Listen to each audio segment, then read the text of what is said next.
ముంద బ్యాగిటివ్వు. ఇవ్వవే. అమ్మా, ఏమున్నాయి ఇందులో? ఇంత బరువుంది.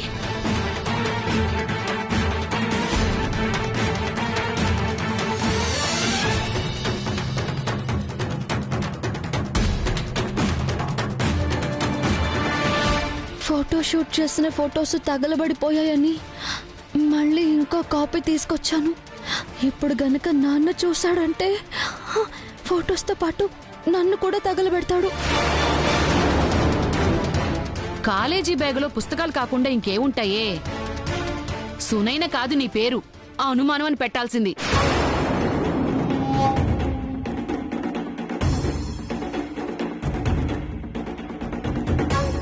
ఇటివు.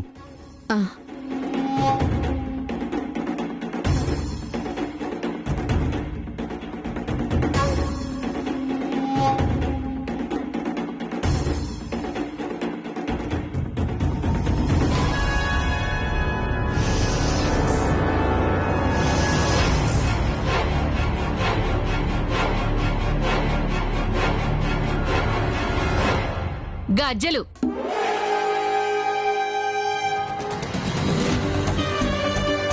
మీకు చేతులెత్తి దండం పెడతా. నటరాజు మాస్టర్ గారి ఆశీర్వాదం తీసుకుందామనే. కాబోయే పెళ్లి కూతుర్ని ఏడిపిస్తావట్రా? దాన్ని త్వరగా వెళ్ళి రానివ్వండి. త్వరగా వచ్చే.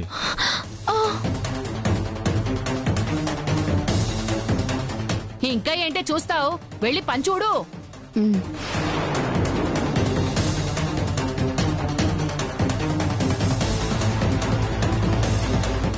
ఎరా, నువ్వు ఆఫీస్కి వెళ్ళవా? వెళతానమ్మా.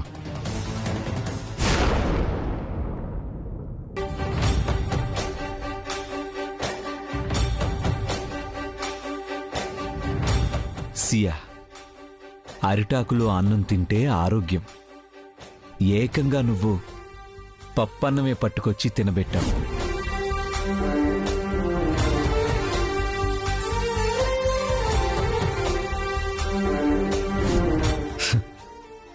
మా వాళ్ళందరూ ఇంట్లోకి వెళ్ళగానే అమ్మాయి లక్ష్మీదేవిలా కనపడుతుందిరా అంటారు. నేనైతే బయటికి అన్నపూర్ణలా వచ్చింది అంటాను. పిల్లలో రామచంద్ర అని పెళ్లి చేయాలనుకున్న మా నాన్న వాళ్లకు ఒక్క మాట స్పష్టంగా చెప్పగలను. ఏంటంటే నన్నే చిన్నపిల్లాళ్లా చూస్తుందని. అవతల వాళ్ల ఆకలి ఎరిగిన ఏ ఆడపిల్లైనా అమ్మేనని. మిస్టర్ లవర్ బాయ్, ఇందు, నువ్వేం వినలేదు కదా? నీ కాబోయే భార్య గురించి ఏదో చెప్పుకుంటున్నావని అర్థమైంది గాని ఏం మాట్లాడావో క్యాచ్ చేయలేదురా. సంతోషం. తనను ఇంటి బయట కలిశానని తెలిసినా చెవి మేలేస్తుంది. వచ్చే వారమే పెళ్ళెందుకు పెట్టామో తెలుసా? ఆ తర్వాత ముహూర్తాలు లేవన్నారుగా. నువ్వన్ని రోజులు ఆగలేవన్రా. కరెక్ట్ ఇందు, కూర్చో. ఇప్పటికే వాళ్ళ ఇంట్లోకి రాకూడదని, తనని వెంటేసుకుని తిరగడం లాంటి పని చేయకూడదని కండిషన్స్ పెట్టారు కదా. ఎంత కష్టంగా ఉందో నీకేం తెలుసు? అనుకోకుండా అప్పుడప్పుడు తారసపడితే చూడొచ్చు. హే హలో అని పలకరించొచ్చు. మేం కలుస్తూనే ఉన్నామని తెలిస్తే ఇందు గుండాగిపోతుందేమో. రే, ఏదో అంటున్నావు? సంబంధం ఫిక్స్ చేశాక కూడా సరిగ్గా మాట్లాడే వెసులుబాటు లేదా అని. 4 రోజులు ఓపిక పట్టున్నానా. ఆ తర్వాత మీ ఇద్దరి హనీమూన్ కి ప్లాన్ చేస్తాను. ఎలాంటి కండిషన్స్ లేని చోటికి వెళ్దురు గాని. ఇప్పుడైతే నువ్వు మళ్ళీ సియా వాళ్ళ ఇంటికి వెళ్ళాలి కదా? యా, గాజులు మర్చిపోయానని చెప్పాను కదా. నువ్వైతే సియాని అన్నిసార్లు కలవచ్చు, నేను కలవకూడదా? రేయ్, మార్నింగ్ వచ్చావు కదా. కార్ అక్కడెక్కడో పెట్టమన్నావు, నువ్వు క్యాట్ వాక్ చేసుకుంటూ వెళ్ళిపోయావు. నేను అక్కడ దొరికే గుళకరాళ్లను ఏరుకుంటూ టైం పాస్ చేయాలి. మళ్ళీ వెళ్తాగా, అప్పుడొద్దులే. డ్రైవర్ గానా? అఫ్ కోర్స్, అంతేగా. ఇందు, ఈ సారథే నా ఆయుష్కు వారధిరా.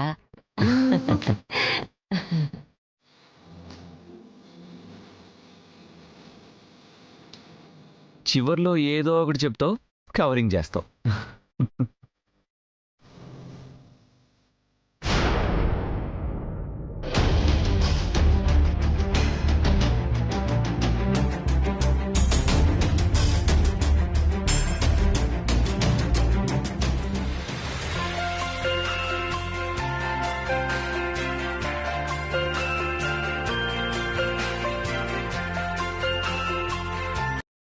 హే షియా, నీ గురించి అనుకుంటున్నాను. నువ్వే ఫోన్ చేసావు తెలుసా? ఏమనుకున్నావు నువ్వు? దాని పెళ్ళైపోతే పీడ పోతుందనా? అరే, దిస్ ఇస్ లాఫాలజీ. నవ్వొస్తుంది నాకు. కామెడీగా ఉందా? పెళ్లి చూపుల్లో కూర్చోమన్నావు, కూర్చున్నాను. సంబంధం గురించి కామెంట్ చేయొద్దు అనగానే కామ్గా ఉన్నాను. ఆడపిల్ల ఊరికే ఉంటే బొట్టన వేలు చూపించినట్టే అని నా చిటికిన వేలు పట్టించడానికి రెడీ అయిపోయారు మా ఇంట్లో వాళ్ళు. ఇంట్రెస్టింగ్. నువ్వెక్కడున్నావు? ఎందుకు? ఫోన్లో బూతులు తిట్టలేను. అంత సీరియస్ కావద్దు షియా. కాబోయే హీరోయిన్వి. అభిమానంతో ఫ్యాన్స్ మీద పడేటప్పుడు కోప్పడాలి కానీ నిన్ను పైకి తీసుకురావడానికి పగలనక రాత్రనక. ఆపు! ఇలాంటి ఈక మాటలు చెప్తే నాకు నచ్చదు. ఈక మాటలా? ఎప్పుడు వినలేదు. అంటే గాలికి కొట్టుకుపోయే మాటల్ని అంటారు. మ్యాచ్ ఫిక్స్ చేసుకుని ఇంట్లో మెక్కి వెళ్లారు అంటుంటే నీకు అర్థం కాదా? పీటల మీద ఆగిపోయే పెళ్ళిళ్ళు ఎన్ని సినిమాల్లో చూడలేదు. కాబోయే సినీతార కళ్యాణం కూడా ఆగిపోతుంది. ఎలా? ఎక్కడున్నావు? సీతమ్మ వెదికి వెళ్లే రూట్లో. 10 నిమిషాల్లో నీ ముందుంటానా. Be cool.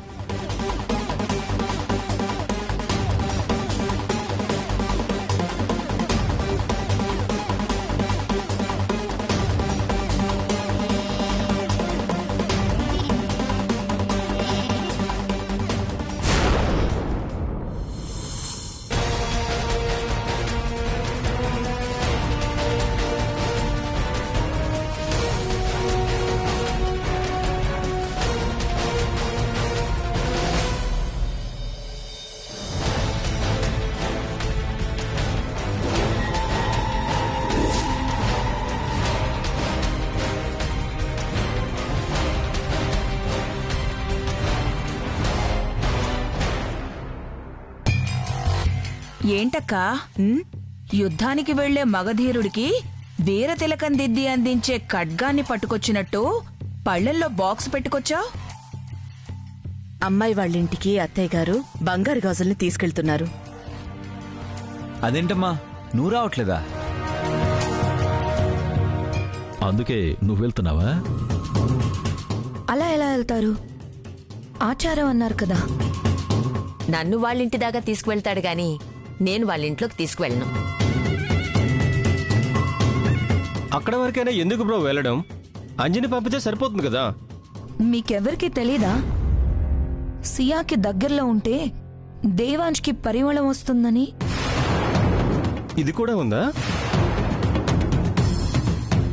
ఎస్ బ్రదర్, మన ఊరి మట్టి వాసన, ప్రేమించిన సియా పరిమళాన్ని ఎక్కడున్నా నేను గుర్తుపట్టేస్తాను. ఏంటి లక్కీ బాబు, ఊర్మిళ వచ్చినప్పుడు ఎప్పుడైనా నీకలా అనిపించిందా?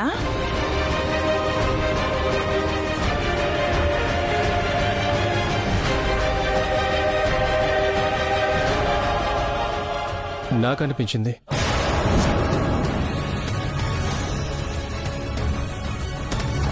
నీకనిపించడం ఏంట్రా పిచ్చోడా?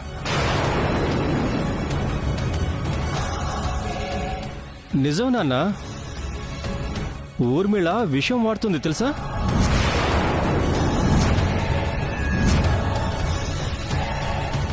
బాబోయ్, విషమా?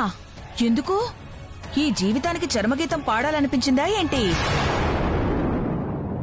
వదిన అంత పిరికిది కాదు పిన్ని. పాయిజన్ అనే పేరు గల పర్ఫ్యూమ్ ని వాడుతుందని వాలి బ్రో అలా చెప్పాడు.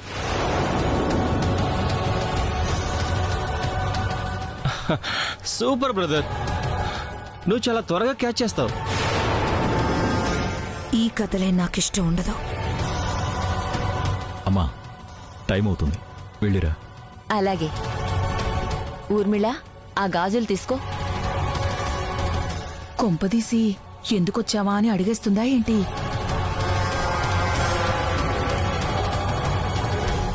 నీ తోడికోడలు చేతికి వేసే ఆ గాజుల్ని ఇంట్లో వాళ్ళు ఆశీర్వాదం చేసి తాకని, అప్పుడు తీసుకెళ్తాను.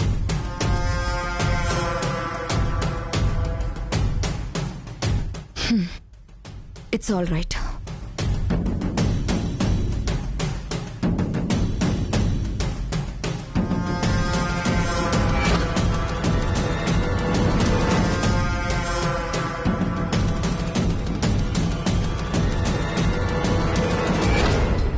దానికి పెట్టని గాజులు ముట్టుకుంటే ఏం లాభం? ఆశీర్వాదం కాస్త ఆవిరవుతుంది.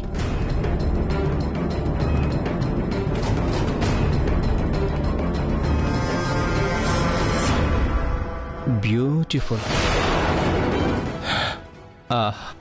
బ్యాంగిల్స్.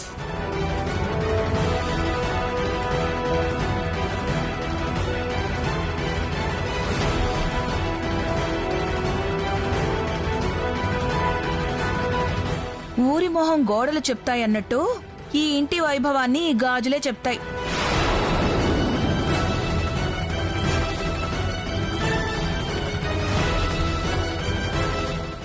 నా కొడుకు పెళ్లి చూడలేకపోతున్నానన్న బాధ దేవాంశ్ పెళ్లితో తీరుతుందనుకుంటున్నాను. ఈ ఇంట్లో శుభకార్యం మొదలు.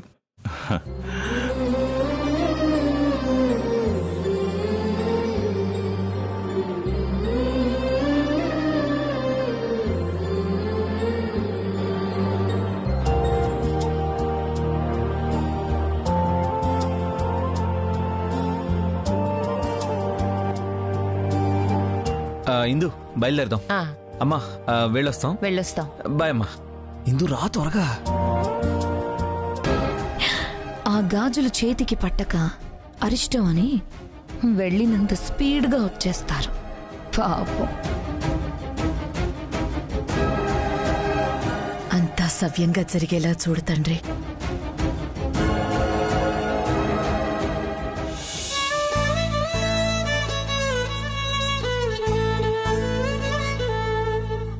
ఏం ఆలోచిస్తున్నావు వైదేహి? ఏం లేదమ్మా. ఏం మాట్లాడకుండా పనిచేస్తుంటే అడిగానులే. పోనీ నేనేం ఆలోచిస్తున్నానో చెప్పగలమా? రే, మీద పడతావేరా? లేచి కూర్చో. లే. 2 నిమిషాలు తలపెట్టుకుని అమ్మా, మెత్తగా ఉంటావు. నేను గట్టిగా ఉండుంటే నా బిడ్డల తాట తీసి దారిలో పెట్టుండేదాన్ని. అక్క, ఏంటి అమ్మ కోపంగా ఉంది? నా కోపం మీ చిన్నక్క మీదరా. పెద్దింటి కోడలవుతుందో, మధ్యలో ఏదైనా అడ్డుపెట్టి భవిష్యత్తును చెడగొట్టుకుంటుందో.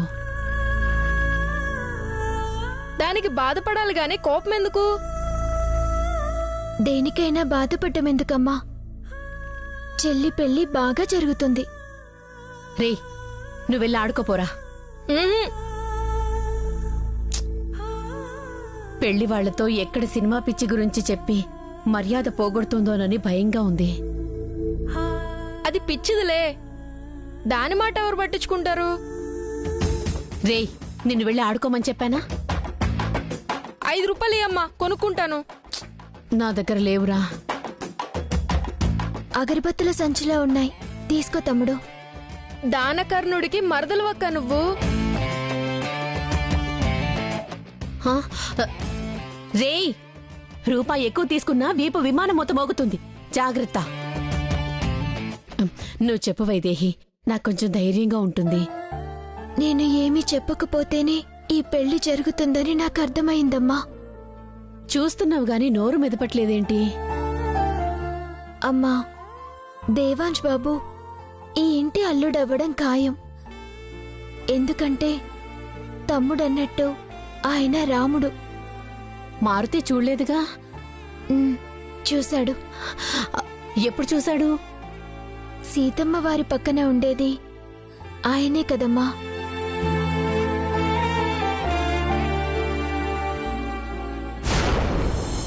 ఈ పెళ్లి జరగదు. దేవుడే వచ్చినా కళ్యాణ మండపంలో పెళ్లి కొడుకు దేవుడు, ఇద్దరే ఉంటారు గాని పెళ్లి కూతురు అంటే నువ్వుండవు. పెళ్లి రోజు అలా చేస్తే మా నాన్న మర్డర్ చేస్తారు. మంచి మర్యాద మాట ఈ మూడింటి మీద నడిచేవాడు. కూతురి గొంతు మీద కాలు పెట్టడానికి వెనకాడడు.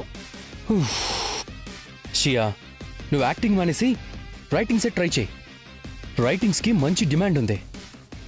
ఓటీటీ ప్లాట్ఫామ్స్ కూడా బాగా పెరిగాయి. నీకు కథలు చెప్పట్లేదు లంకేష్, జరగబోయేది చెప్తున్నాను. మా నాన్న గురించి నీకు తెలీదు. పెళ్లికి ఒక్కరోజు ముందు నీకు సినిమా ఆఫర్ వస్తే చాలు. నువ్వు ఎంత స్టార్ హీరోయిన్ అవుతావో మీ వాళ్ళకి అర్థమయ్యేలా చెప్పచ్చు. ఒక డైరెక్టరు నీ గురించి అడిగారు కూడా. ఎవరతను? ఒక 500 ఉన్నాయా? నా పర్స్ లైట్గా ఉంటే కాస్త అన్ఈజీగా ఉంటుంది.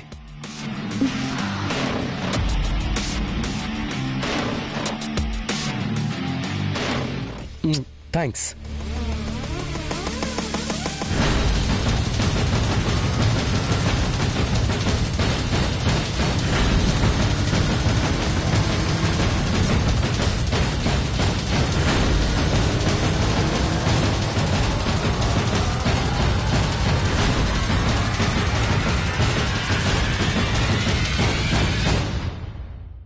ఈయనే అనిల్ కూచిపూడి. అనిల్ రావుపూడి గారు కాదా? అబ్బా, న్యూమరాలజీ అని చెప్పాను కదా.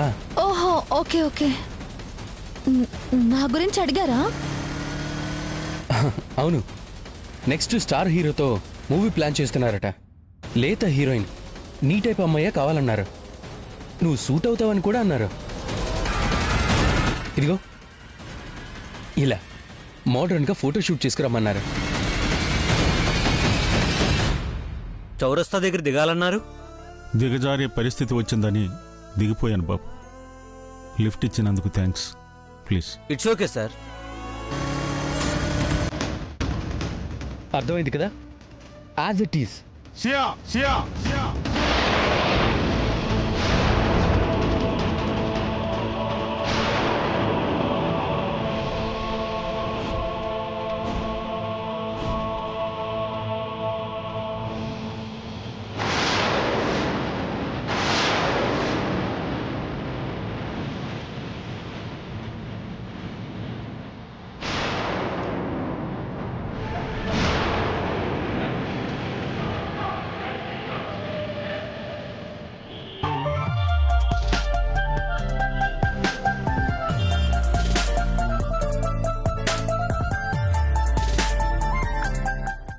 ఇక్కడ ఇల్లు అక్కడుంది. తెలుసు, అక్కడికి వెళ్ళాక నువ్వెలా చేస్తావో కూడా తెలుసు.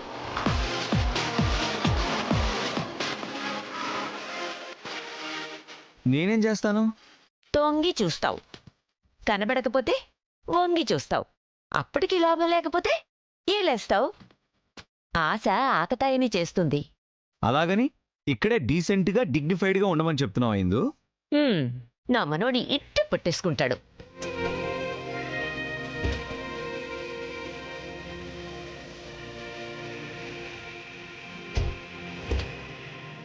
ఏ ఇందు ఇందు ఇందు ఇందు ఇందు నేను కూడా వస్తాను ఇందు.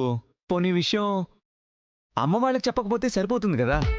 అమ్మా, ఆశ దోశ అప్పడం వడ. రేపు నీకు కాబోయే పెళ్ళామే మీ నాన్న వాళ్లతో ఆయన కూడా హాల్లోకి వచ్చారండి అన్నదనుకో, నీకు భజన ఉంటుంది.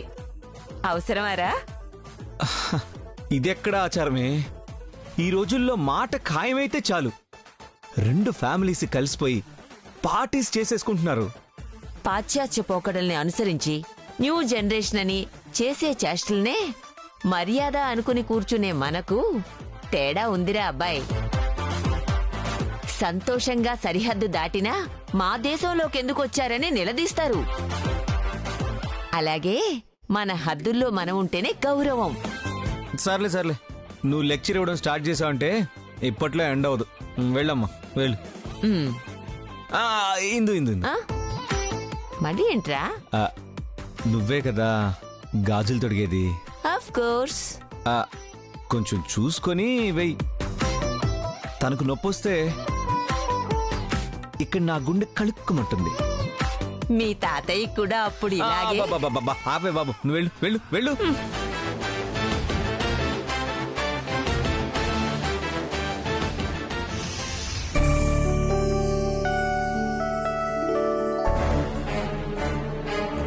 కూతురు పెళ్ళవుతోంది. పోపు డబ్బాలోనూ చీరలోనూ దాచేసుకున్న డబ్బు ఏమైనా ఉంటే బయటికి తీయవే సునైనా. ఇప్పుడు కాకపోతే ఇంకెప్పుడు ఖర్చు చేస్తావు? అయ్యో, అలా ఎప్పుడు చేయలేదత్తయ్యా. బయటికి తీయడమా? అది కాదు, నేను 10 రూపాయలు కూడా పక్కన పెట్టలేదు. అసలు సరిపోతే కదత్తయ్యా. మీరా ఉపవాసాలు చెయ్యరు. నా కొడుకే ఆ వంక ఈ వంక చెప్పి అప్పుడప్పుడు క్యారేజ్ తీసుకెళ్లకుండా మిగులుస్తాడు.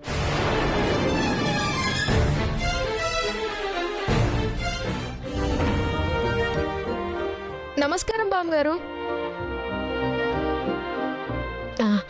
రండి రండి.